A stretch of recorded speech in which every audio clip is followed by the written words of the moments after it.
Thank you very much for having me on the panel for today's event. I'm honored to be the president and CEO of Hotel du Grace Healthcare, which, if you don't know, it's a post-acute care hospital and we're public hospital in West Windsor.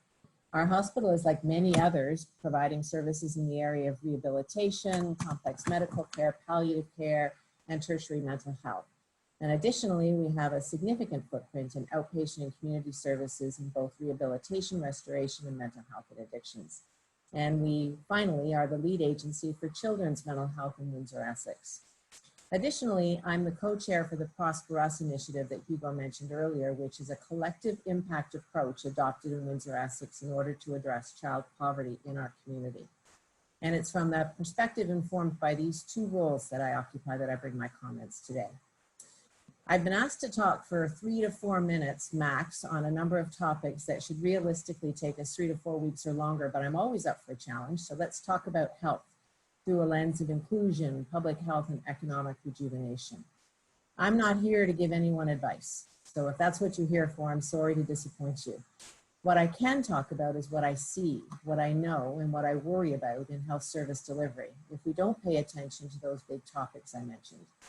There are realities in healthcare that we're seeing now, that we've seen in the healthcare system for generations, and what I really hope we don't see in the coming generations. So some things that I know. Poverty is a health crisis. Racism is a health crisis.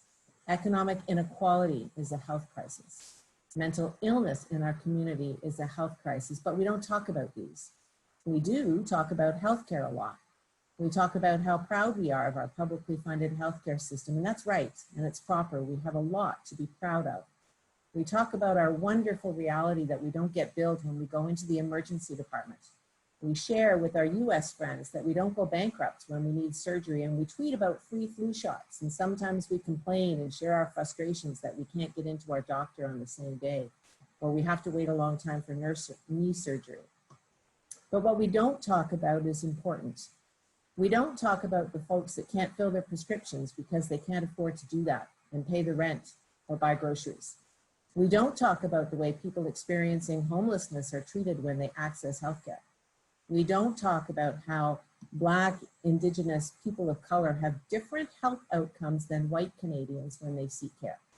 We don't talk about children who have mental health issues who are waiting for months and months for treatment while parents are sleepless worrying about them. We don't talk about children who are experiencing homelessness and living in hotels. We don't talk about the knowledge that many of us have that healthcare is not equal, even though it's universal and publicly funded. Unlike the US, we don't pay for some of our healthcare out of pocket, but despite that, our system really does discriminate against the poor, the vulnerable, and the marginalized. So what can we do? It's so big, what can we do? We can advocate for community health and investments in what we call the social determinants of health. We can learn about the impacts of poverty on health. We can volunteer with organizations that are trying to and make an effective change, like Prosper Us. We can, honestly, we can give a damn. And what does this have to do with post-pandemic leadership? Well, we have evidence, lots of it actually now being shared, that COVID has had a disproportionate impact on the poor, on neighborhoods already facing economic inequality and high rates of racial segregation, on communities with lower rates of employment. And here in Windsor, Essex, there are neighborhoods where we knew we needed to do more before COVID. I know that post-COVID, we will need to apply ourselves even more urgently to assist families, and particularly children, to address the inequitable impact of the pandemic. 3 neighborhoods in particular need our collective concern: West Windsor, Downtown Windsor, and Leamington. Those are the neighborhoods identified by Prosper Us as priority neighborhoods, and in these areas, all of us need to apply our collective efforts in bridging the gaps. As I sign off, I remind you of one of our key responsibilities at Hotel Du: mental health and addictions, and particularly children's mental health. So check out our work with CMHA to open a rapid assessment center. I'm posting an infographic with my remarks for your information. And as a mom, as a grandmother, as a nurse and CEO, I am committed to creating a healthier community for all of our children, and I hope some of you choose to apply yourself to this goal as well. Thank you for your time and attention today and for the opportunity.